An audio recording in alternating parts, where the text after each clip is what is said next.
এটা কি মধুর বাড়ি? না, এটা মধুর বাড়ি না। আপনার তো চিনলাম না। যে আমি ঢাকা থেকে আসছি, মোরের ক্লাসমেট। আমার নাম মাহিন। কার কাছে আসছো তুমি? মোর কাছে, তাই না? মোর সাথে তোমার দেখা হইব না, যাও তুমি। তুমি যেখান থেকে আসছো সেখানে চলে যাও তো বাবা, যাও যাও। মৌ নাই। নাই মানে? মৌ মারা গেছে। চলো ভিতরে চলো।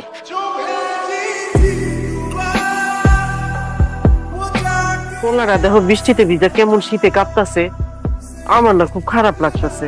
তোমার খারাপ লাগতেছে, আমি কি করবো? একটা মেয়ে মারা গেছে, শোনার পরে বেহায়ের উপরে দাঁড়ায় আছে। একটা কাজ করো না, একটা গামছা নিয়ে যাও, গা হাত পা মুইসা একটা ছাতা দিয়ে ওরে বিদায় করে দাও। এই, তুমি কি পাগল হয়ে গেছে? এই বৃষ্টিতে দাঁড়া দাঁড়া ভিজলে কি তোমার কাছে মৌ চলে আসবে? তুমি মৌরে পায়ে যাবা? ও বুঝছি।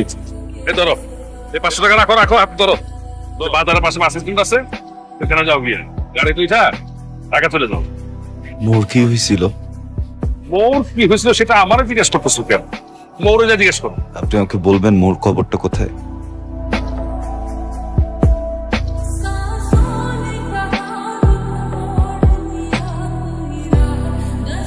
যাইবা না মানে?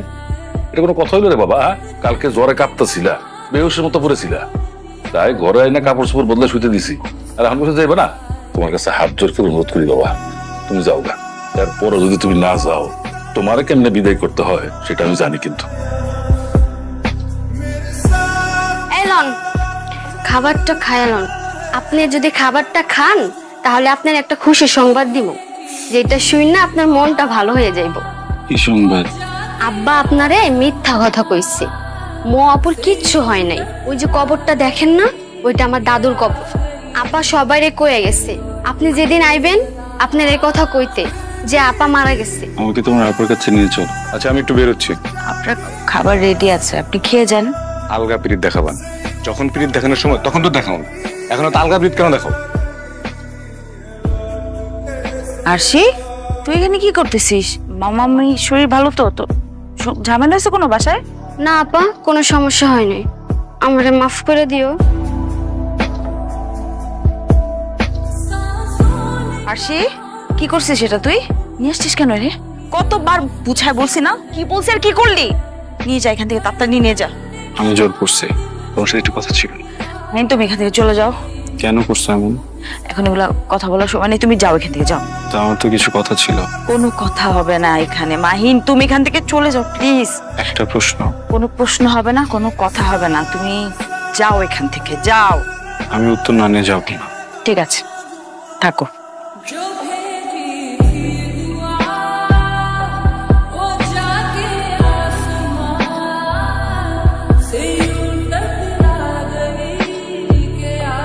মাহিন, আল্লাহর ওয়াস্তে তুমি এখান থেকে চলে যাও, পাগলামি করো না। যে কোনো সময় কিন্তু চলে আসবে, বুঝছো? অনেক বড় ঝামেলা হয়ে যাবে।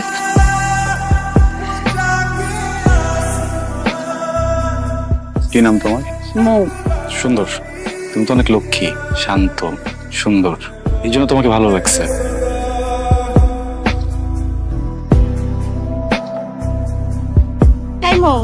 চল, হয়ে গেল সব, চলে গেছে। তোমাদের নামে অভিযোগ শুনতে শুনতে তো আমার অবস্থা শেষ। আর এই তোমার নাম যেন কি? মাহিন। তুমি অতি বাড়া বেড়েছো। Sorry sir.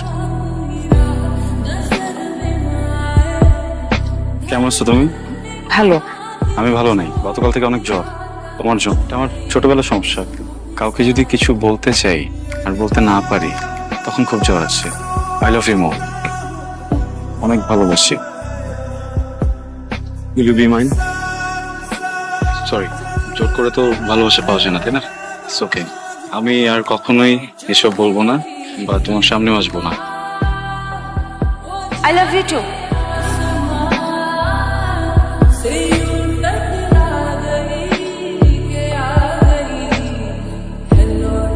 তুমি প্রমিস করো যে তুমি আর কখনো কোনো মারামারি, গ্যাঞ্জাম, কোনো ঝামেলার মধ্যে যাবে না। প্রমিস করো। যদি প্রয়োজন পড়ে? প্রয়োজন পড়লেও না।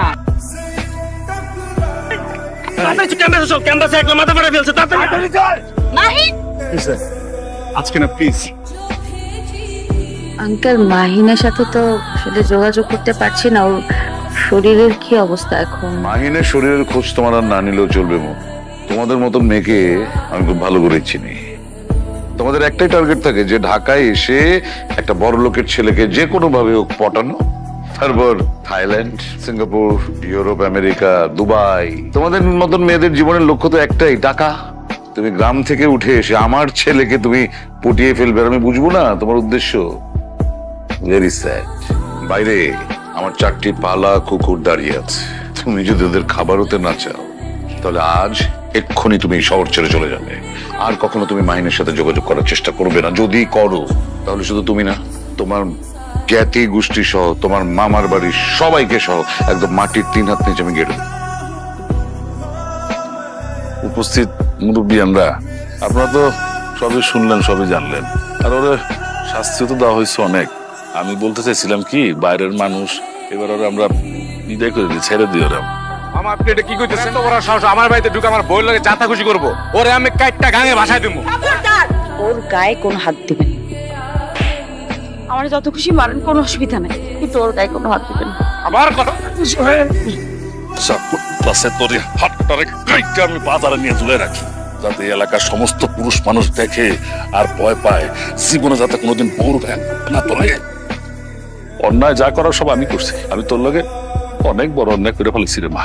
তোরে আমি এই পশুটার কাছে বিয়ে দিছিলাম, আমার তুই মাফ করে দে মা। আমি শুনছি এতদিন এই শয়তানটা তোরে অত্যাচার করে, কিন্তু আজকে নিজের চোখে যখন দেখলাম, তোরে আর এই বাড়িতে আমি রাখব না, তোরা আমি নিয়ে যাবো, কিন্তু তোরে আমি কইলে যাবো রে মা। আমি নিয়ে যাই ওরে, ওকে আমি নিয়ে যাই। আমি ওকে অনেক ভালো রাখবো, অনেক আদরে রাখবো। কোনোদিন এমন কিছু করবো না যেটা তো কষ্ট পায়। কোনোদিন ওর দিকে কড়া চোখে তাকাবো না। মানুষটা তো আমারই, কিভাবে যেন আমার কাছ থেকে অনেক দূরে চলে আসছে। আমার মানুষটাকে আমার কাছে ফিরে দেন না প্লিজ। ভুল করতেছো, এখন আমাকে বলতেছো নিয়ে যাবা, কিন্তু মাইয়া তো আমার বিবাহিতা। 2 দিন পরে যখন তোমার কথাটা মনে পড়বো, তখন যে তুমিও পশুটার মতো লাগে আচরণ করবো না, তার কি গ্যারান্টি আছে? আপনি ওকে আরো 100টা বিয়ে দেন, আমি তখন ওকে এইভাবেই ভালোবাসবো। আমি না ওকে কোনো স্বার্থে ভালোবাসি নেই। আমি ওকে ভালোবাসি কারণ আমি ওকে ভালোবাসি। আমার প্রথম ভালোবাসা, একবার ওকে হারাইছি, আরেকবার ওকে হারাইতে পারবো না। ঠিক আছে, এত যখন ওরা ভালোবাসো, যদি ওরা সুখে রাখতে পারো তাহলে যাও, নিয়ে যাও। নিয়ে যাও মানে কি মামা? আমার সিদ্ধান্ত কি কোনো দাম নাই মামা। আমাকে কেউ জিজ্ঞেস করলো না একটা বারো আমি কি চাই। মাহিন, আমি তোমার ব্যাপারটা বুঝতেছি, আমার তো বিয়ে হয়ে গেছে মাহিন, এখন কি করব বল? আমার স্বামী খারাপ হোক ভালো হোক যাই হোক, আমার সংসার তার সাথে করতে হবে। আমি সংসারে যখন পা রাখছি, এখান থেকে বের হবে শুধু আমার লাশ। আমি তো জীবিত অবস্থায় আমার স্বামী সংসার দায়িত্ব ছেড়ে তোমার সাথে চলে যেতে পারি না। আমি অনেক অন্যায় করে ফেলছি, আমাকে মাফ করে দিন প্লিজ। আপনি আমার কাছে মাফ চান না প্লিজ।